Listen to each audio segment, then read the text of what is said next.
Welcome to the Quillette podcast. I'm your host, Jonathan Kay, a senior editor at Quillette. Quillette is where free thought lives. We are an independent grassroots platform for heterodox ideas and fearless commentary. If you'd like to support the podcast, you can do so by going to quillette.com and becoming a paid subscriber.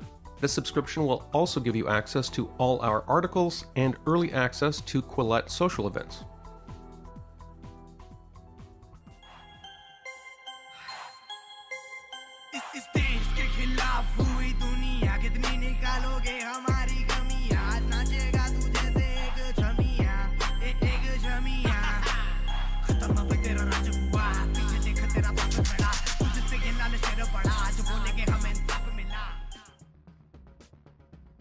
Welcome to the Quillette podcast. I'm Jonathan Kay. And I'll start with a question. How many of you recognize that song I just played?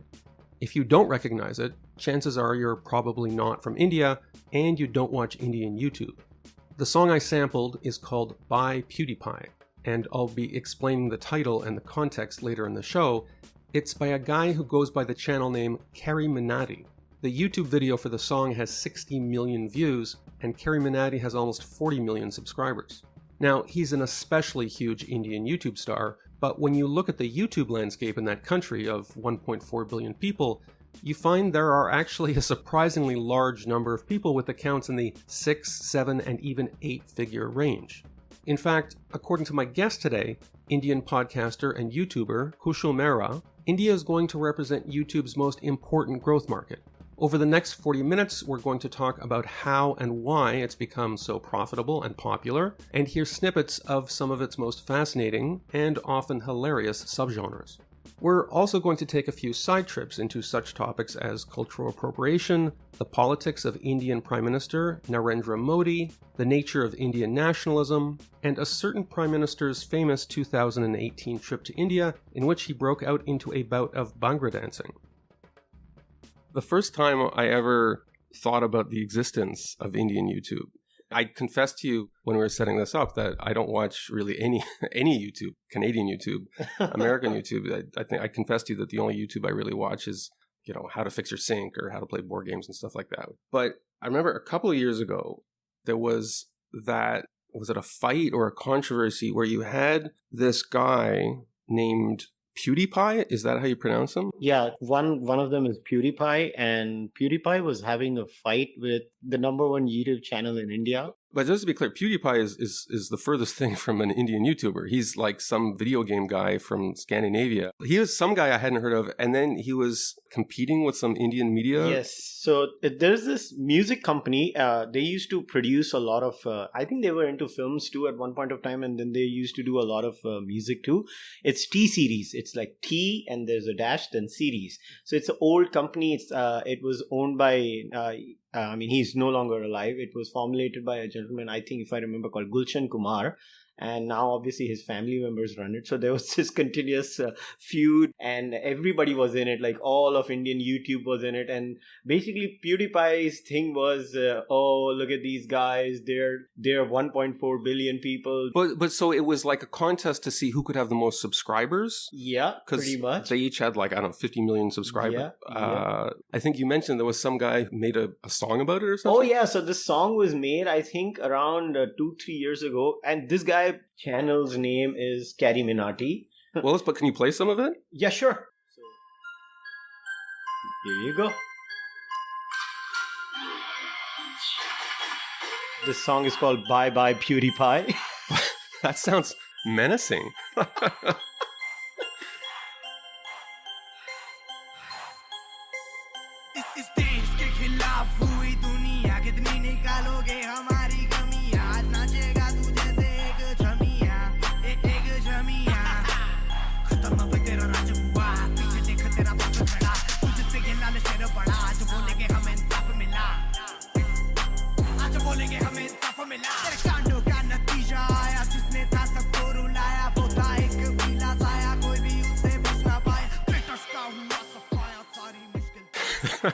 Two questions. First of all, ignorant question. What language is that? Because, of course, there's dozens of popular languages in India. And also, like, is it a joke or is he pissed off? The language is Hindi. Okay. And this rap song is written in Hindi.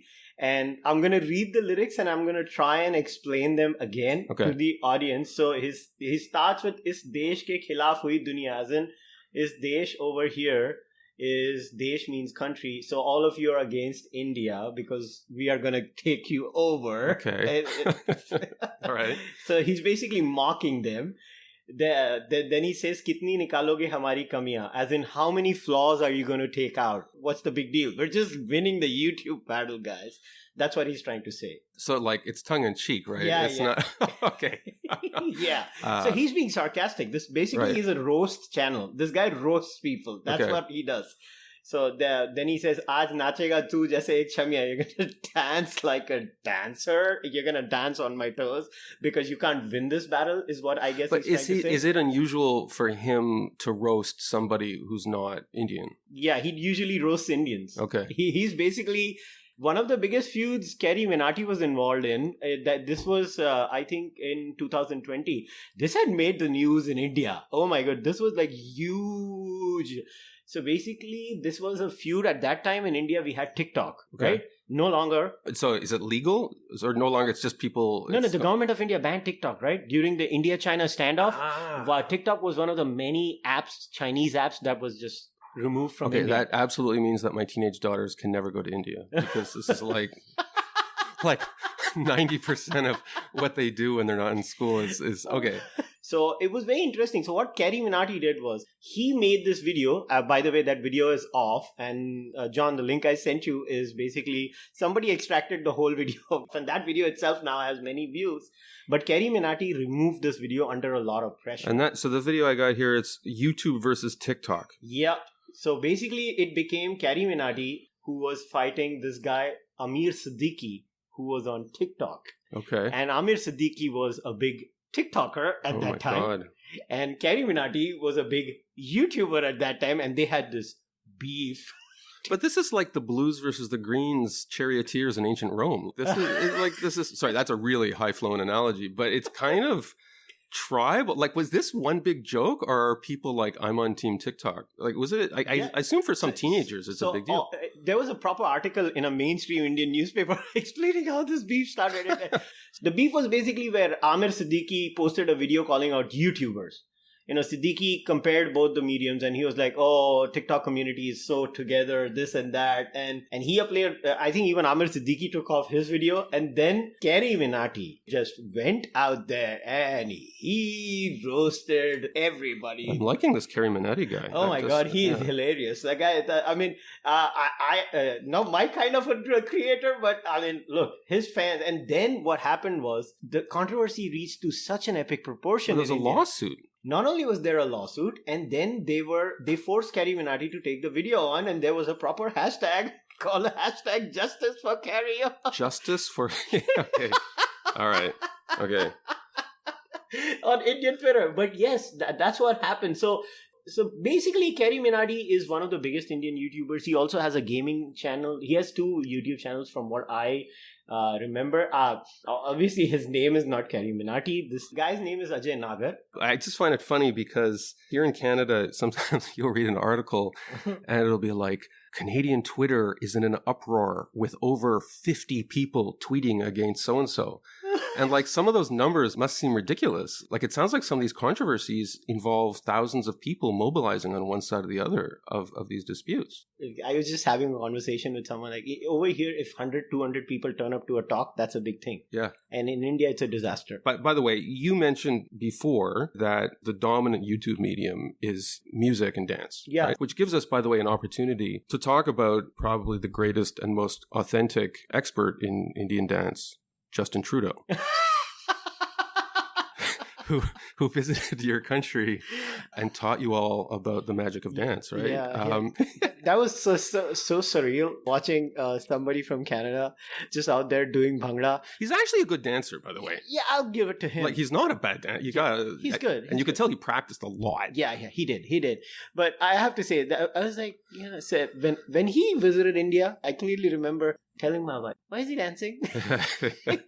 What does he think we are? And you're a media personality, so I want to get the impression of a civilian. Your wife, I've met her. She's was kind enough to wait here while we're recording this fascinating episode. As somebody who's not in the media, when she first saw Justin Trudeau bust a move Bollywood style, what was her reaction? She started cracking up. Okay. That's what I... Okay. She started cracking. And was that the reaction of the country as a whole? Like, it doesn't sound like people were offended by it. It wasn't like, oh, this is cultural appropriation. Like, he was dressed in a sort of authentic style, as I understand. Yeah. So they were not offended by it. See, the thing is that the cultural appropriation bit is not an issue for anybody in India. It's not an issue for Indians in general, because I think anybody adopts to our culture, why would we be offended by it? I don't even understand the cultural appropriation angle. I think people often confuse cultural digestion with cultural appropriation. Cultural digestion? Yeah, that's an interesting concept. That sounds like a diagnosis more than a cultural phenomenon.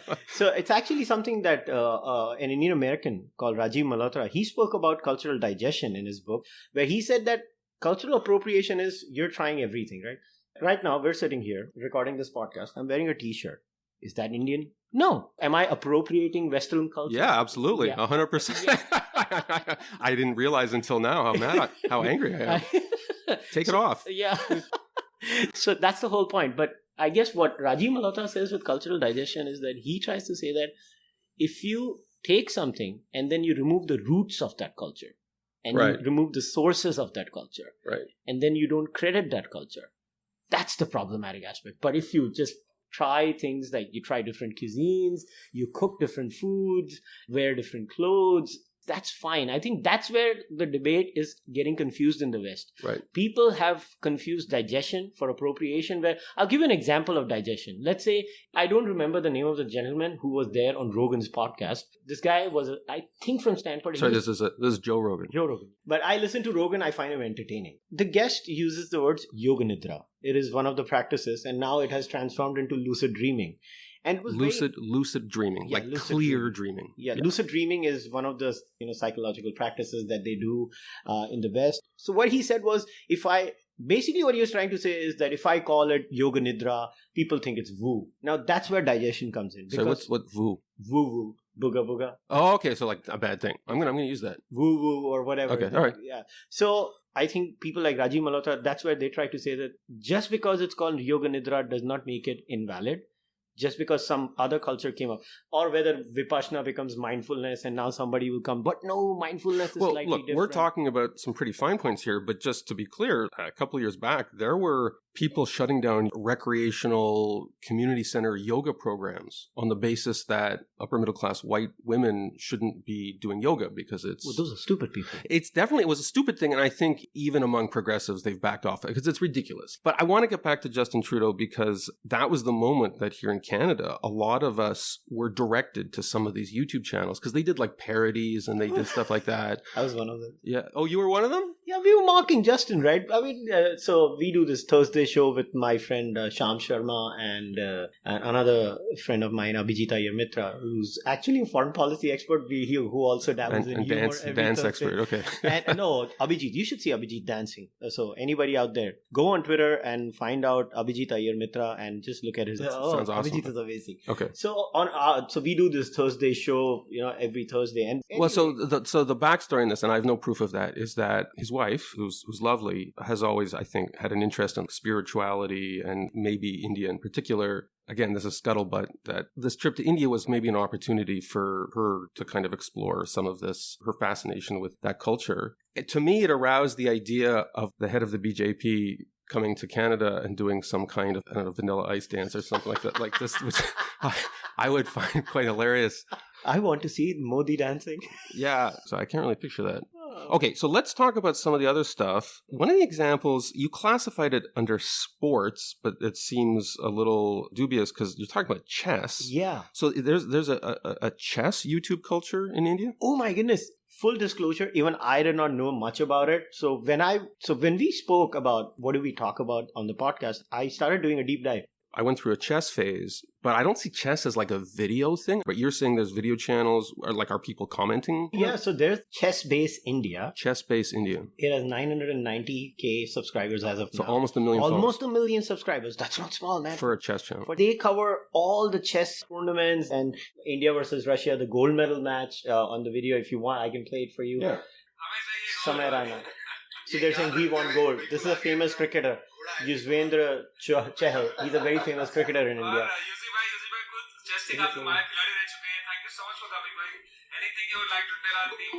But what's a cricketer doing on a chess channel? Because cricketers are really famous in India. I know cricket gets bashed a lot in India, certain circles. Oh, cricketers are overpaid, overcovered, over this, over that. I don't agree with that. I think cricketers are giving a lot back to other sports in the community too.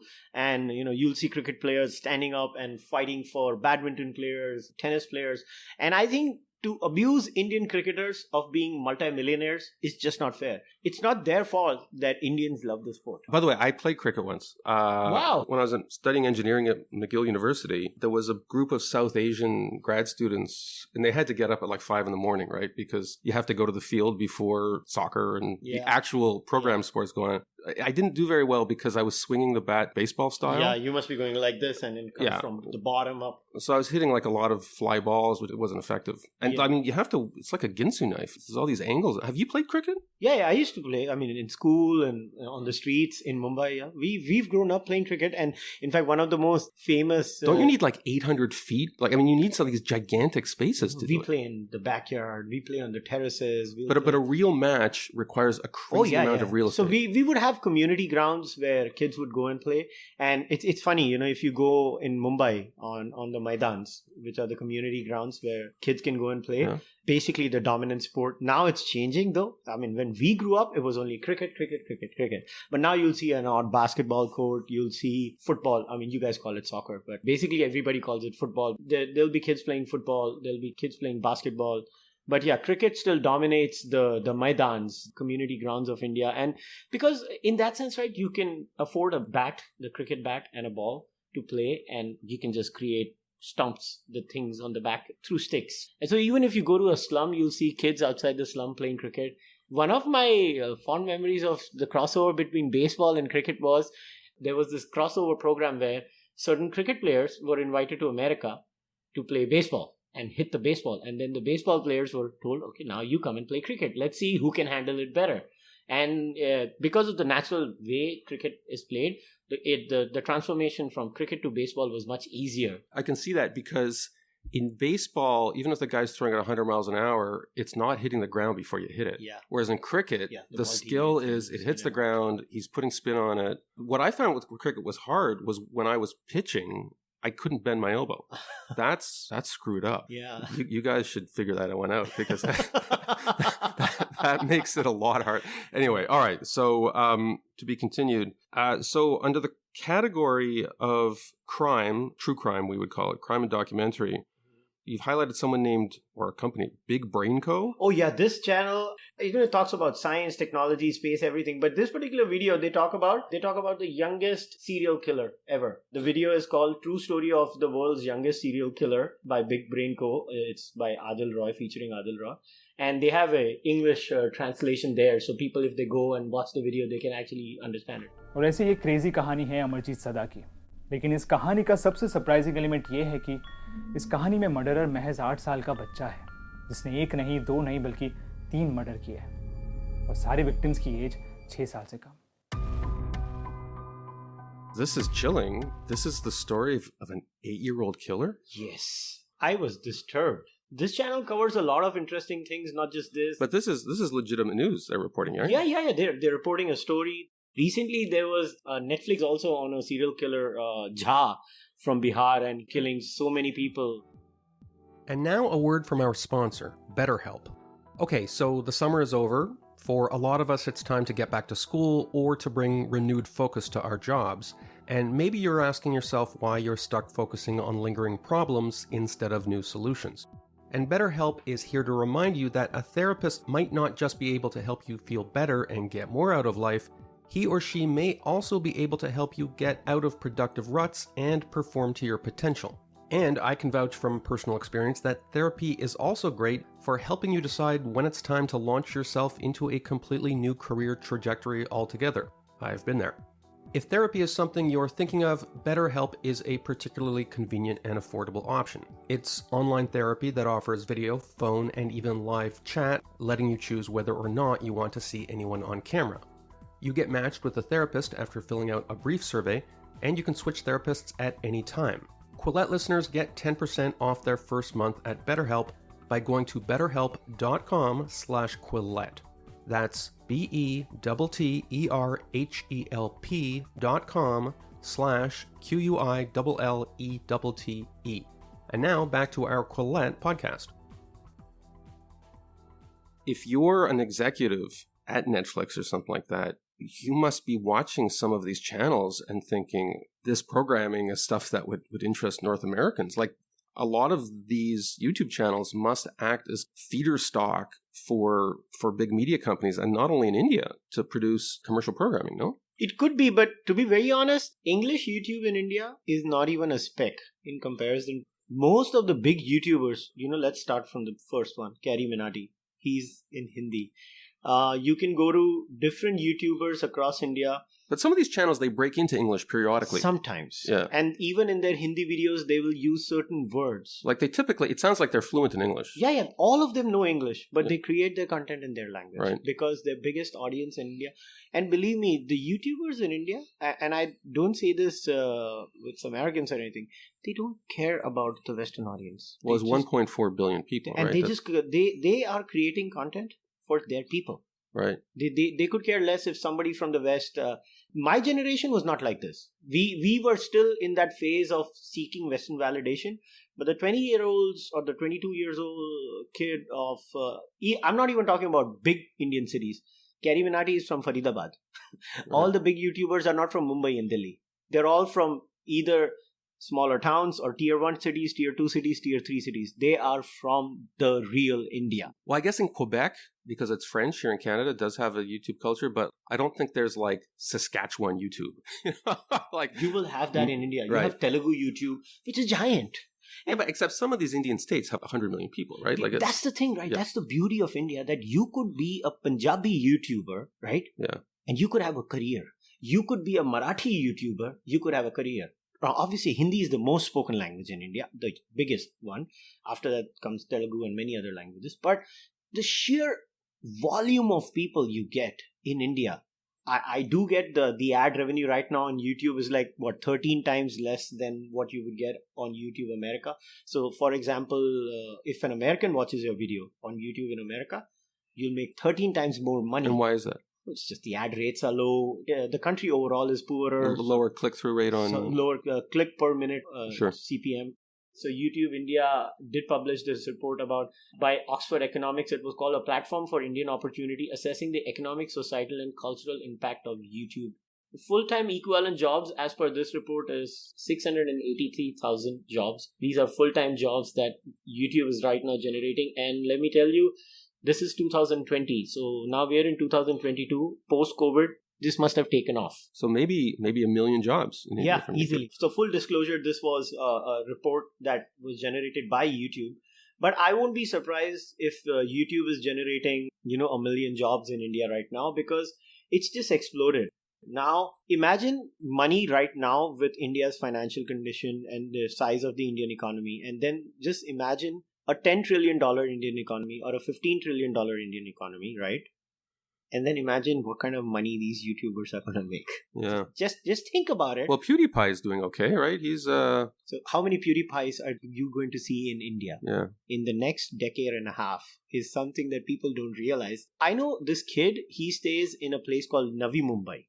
I don't know him personally. I know of him. I've heard things about this guy. He just streams video games. He is like an Indian PewDiePie. Yeah. So he does not stream video games for outsiders. His audience is Indian kids streaming video games, and you know how they speak during the video games? Sure. Yeah. By the way, for those who aren't into video game culture, typically it's the screen as the video game, and then the guy will be in the corner with a headset on commenting on it. Like, I'm going into this room, there's a guy with a gun. And I've tried to watch those videos. No, I can't watch it either. It's so boring. Right. I love games. I just don't know why people are watching videos of other people playing. Yeah, it was till the extent that somebody in my own family was thinking of starting something like this, and then he dropped out. But gaming is getting huge in India. Sure.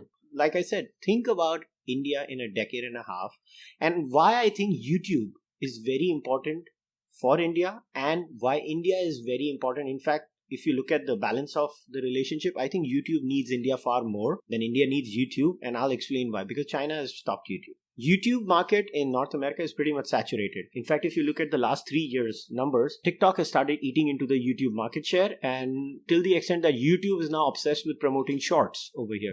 Those less than 60-second videos, 50 seconds. Well, it's like Instagram got into Reels. Yes. So that's all because of TikTok. Yeah. Because they want to compete with TikTok. And because TikTok is just a superior algorithm. There is only one market left for YouTube in the real sense, which has a captive base. And it has creators who are making huge amount of money right now, even at the nascent stage with the nascent size of the Indian economy. YouTube should realize it needs India way more than India, because India could shut YouTube down tomorrow, just like India shut TikTok down. China's a place where, with the flick of a switch, entire massive websites just become unreachable unless you have VPNs or whatnot. On the other end of the extreme, a place like United States, where it's pretty much you can get whatever you want. It sounds like India is somewhere in between, where politicians, it sounds like most cases it's hard for them to block access entirely. Tell me about the climate of censorship or political control. The impression that people in the West have, and which is always given in the West, and I don't know how else do I say it, is that India was a land of milk and honey till 2013 or 2014, and suddenly Modi became the prime minister and this monster came in. I mean, he is fairly hardcore nationalist, right? Nationalism for an Indian means different, right? The problem with the West is that it thinks its problems are global problems and everybody else's problems are not even problems. That's what bothers me about this whole nationalism debate too. Why should I go by your understanding? There are two strands of thoughts in India, right? There is the left-wing thought of India, Indian left-wingers, who say India was never a nation state. It was just the British who created it. Right. And there were different states that were brought together. And most Indians reject it. Indians say we are a civilizational state. What they call different states is Sanatan Dharma. And it is Sanatan Dharma, the eternal order, that ties us together. And it is through different sects of loosely used terms, Hinduism, Jainism, Buddhism, Sikhism, all the native faiths of India, that ties us together. Yeah, although there's talk of civilizational state, I get it, but you can... I know you would. You can, well, yeah, but you can see how someone in Pakistan would be like, do we get to be a civilizational state? They can do what they want to do. So that's the thing, right? This is, again, I don't care what Pakistan does, as long as they don't interfere in my life. And again, I'm not a moral relativist. I believe the Pakistani nation state, if it became a civilizational state, is based on a weak idea. An idea that believes in excluding others. Now, again, I want to caveat again and again. I am a materialist. I don't believe in reincarnation. You'll see normal videos and photos of Prime Minister Modi going into the parliament and bowing down. Going into the Constitution Hall, bowing down and praying to the Constitution. Yeah. Why is he doing that? He's not praying to a religious book. He's bowing down. In Hinduism, what we do is we basically bow down our head to our gods, to our elders, to anything we revere. Why is Modi bowing down to the Constitution? So it's almost a Confucian ritual. Yes, it is. So we are different people, right? Yeah. And the problem, like I said, and I take you back, the problem is the West refuses to understand the other. There are amazing things in the West. I am not anti-West. I like the West. That's good, because you were making me feel unsafe there for a moment. I mean, and John, you and I have had many conversations where I have criticized India. And I'm kind of known for that and hated in Indian circles for that, because I criticize India many times. But the thing is that I completely understand when they talk about a civilizational state. They say they see continuity. They see a living, breathing civilization where people have come in from outside and we have absorbed them. We've become their own. Like certain rituals have come from outside. Certain Greek have been made Hindu rituals. So look, I got to get back to YouTube because... and we don't want to make it boring. I'm guessing there's an extremely rich news and politics subculture within YouTube. Oh, yes. There's probably 1,000 examples you can give, but rather than probably one of many shows that are like pro-Modi or anti-Modi, the one you chose to highlight, I'm going to butcher the name here, Dhruv Rathi and Yeah. Sham Sharma. So I gave you two shows from both the sides of the spectrum. Okay. Dhruv Rathi is, he will not call himself a left winger, but he is a left winger, and it's okay to be left wing. I have many left wing friends. That's fine. And full disclosure, Sham Sharma is my dear friend. I also host a show with him, but he's one of the big YouTubers in the non-left space in India. The which space? Non-left. I don't believe India has a right wing. I say India has a non-left. People who are not with the left. Okay. Because in the Western sense, I think everybody is left wing in India. If you look at the policies. So there's no like laissez-faire capitalist? No, nothing. Got it. Nothing. Okay. Even the BJP is socialist. Got it. I'm sure you know the American Indian comic Hasan Minhaj, right? Hasan, kind of famous, Hasan Minhaj. He did this Netflix special on Indian elections before 2019, how shit was going to hit the roof, how Modi is this, how Modi is that. And how did that go over in India? It didn't go well. And Okay. obviously, I mean, Hasan doesn't know anything. Let's be very honest. Hasan just looks like us. Hasan's like my wife, right? He looks like us. They're like you. She can hear us. She's in the next room. Yeah, she knows that. I've said that to her many times. And Hassan, he could be listening too. I don't care. I'm not saying that's a bad thing, right? But at least be true to yourselves. Right. Just because you look like me doesn't mean you get the points. You don't get street cred. It's like, tomorrow I dress up like a white guy and go around saying, "No, I'm Italian now." That's a terrible Italian accent. Yeah, no, I'm just saying. I'm not doing the Italian accent.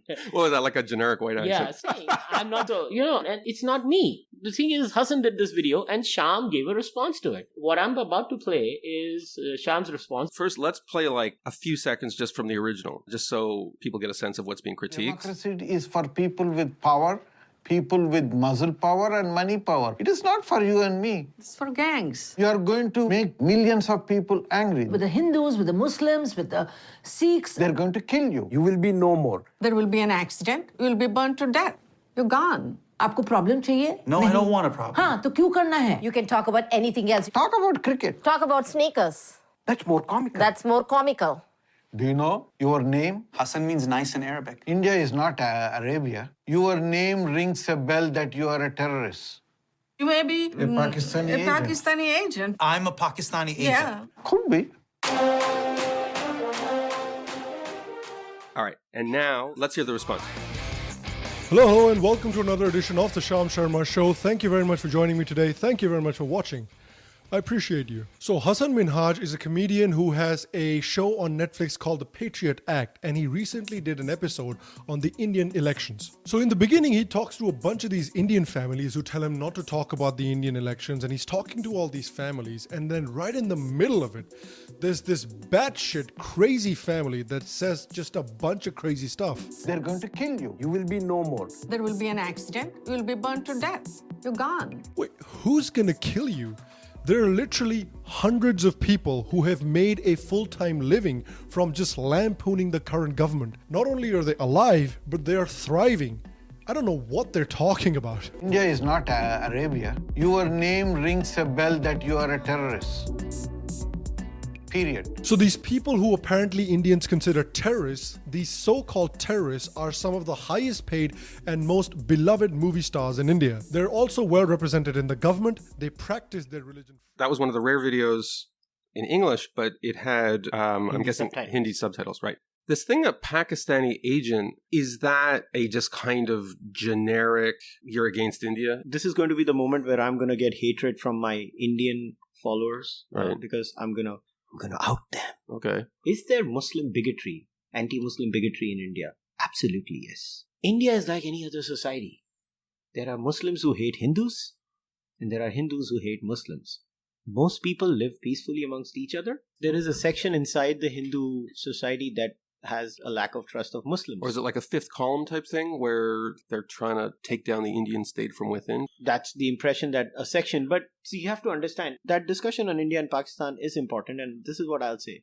Yes, we were separated on religious lines. Let's not beat around the bush. Pakistan was created because a bunch of Muslims in Uttar Pradesh said that Hindus and Muslims are two separate nations. The ones who believed in that idea went there. And the proof of the pudding is in the eating, that in India today, the Muslim community is thriving. Their numbers have not reduced. But, au contraire, look at how Hindus, Sikhs, Christians, Ahmadis, and atheists are treated in Pakistan. Their numbers are dwindling. They are dying. Is there anti-Muslim bigotry inside India? Absolutely, yes. And I'll be the first person to oppose it, which is why I said, I'll get hate for saying this, because you're going to have Indians listening to this because I'll tweet it out and then your comment section will be, oh, look at Kushal shilling against Hindus. So look, I have some experience with this because, and this is kind of a parochial thing for Canadians, which is the history of Sikh militancy. Khalistan. The Khalistani cause. And Khalistani cause is the separatist cause, seeking a separate Sikh homeland. A cause that is not popular in India, though there are some, I guess you can call them political fundamentalists in the Sikh community here in Canada who don't seem to let this issue die. Mm-hmm. My understanding from following the issue here in Canada is that the Sikh community in the Punjab has very much abandoned the Khalistani cause. But if I were a Khalistani Sikh in India and I wanted to start a separatist Khalistani YouTube channel, is that something the Indian government would permit? The Indian government may not allow a separatist YouTube channel, but by the way, there is a member of parliament that is an open separatist right now. Okay. From Punjab. Okay. Are there ever times that you're doing your show and you say, I better not say that? The only time I don't do this is I will not criticize religion because India has a blasphemy law and I don't like to go to jail. And people do go to jail for that? Yes, all the time. And if your viewers, this is not my book, but if you do want to understand the history of how free speech was destroyed in India, there is a book called 16 Stormy Days by Dr. Tripur Daman Singh. Tripur has come on my podcast. He is a fantastic author, and he wrote this book called 16 Stormy Days, the story of the First Amendment of the Constitution of India, and how the first Prime Minister ended up destroying free speech. And the blasphemy law in India is even before that. So the blasphemy law in India is in British India. So it goes back to this incident. So you kept the British blasphemy law? What do you do, man? If you don't have the blasphemy law in India, the minority communities will literally riot. I don't know how else to say this. The majority community also likes the blasphemy law. As you know, we're having this conversation in Canada where our government couldn't even be roused to criticize people who were literally burning down churches. Can you attack Islam the way... Or Judaism.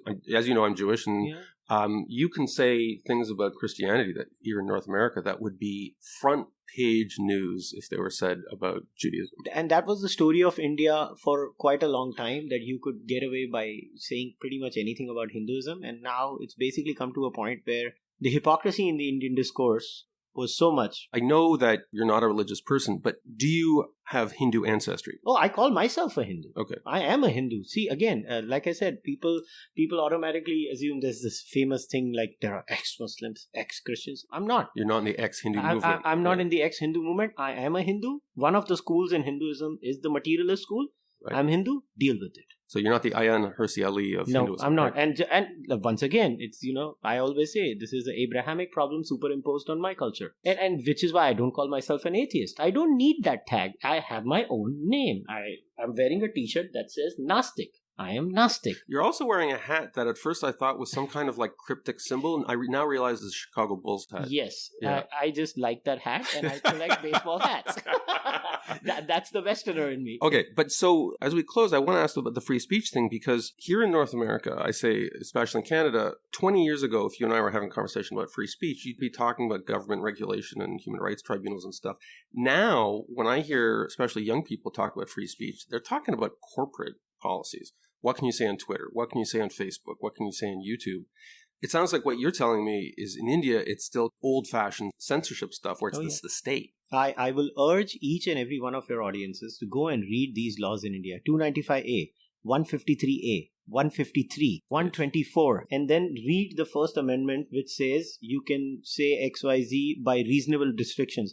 Fact. Jawaharlal Nehru hated the idea of putting the word reasonable restrictions. He did not like reasonable restrictions. He just liked restrictions. And it's directly quoted in this book that I spoke about by Tripur Daman Singh. Whether it's the BJP, whether it's the Congress, whether it's any single political outfit in India, when it comes to the subject of freedom of speech, they are all pathetic.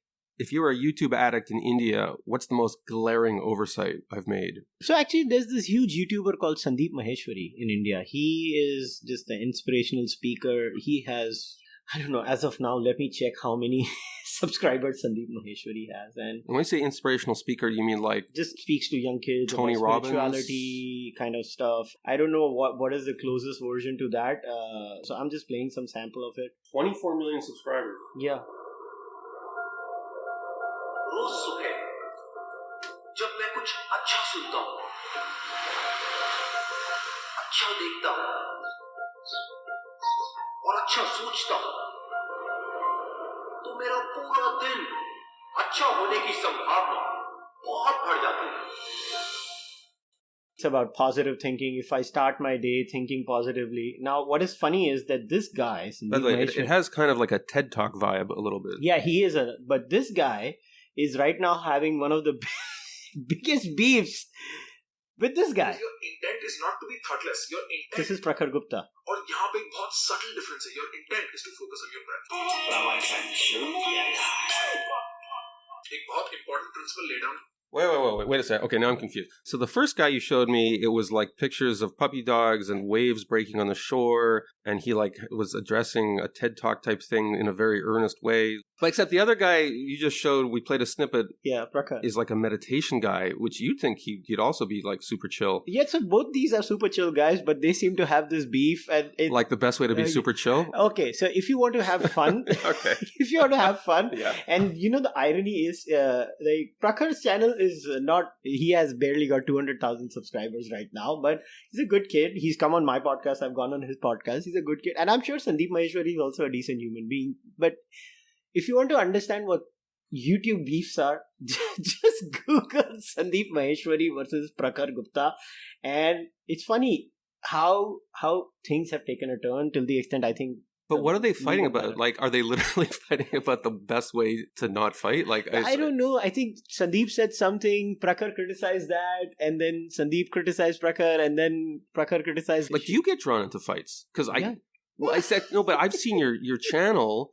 Your channel is pretty, I don't want to say above the fray because, you know, you grapple with issues, but you seem pretty self-aware about not turning yourself into just a guy who every video is... Now I want to rebut the guy who was rebutting what I said when I rebutted the thing that he said when he was rebutting me. So I don't do that at all. See, I have this rule for my channel, which is why my channel is so small. I don't do clickbait. I refuse to do clickbait. And it's like, have I done zero clickbait? No.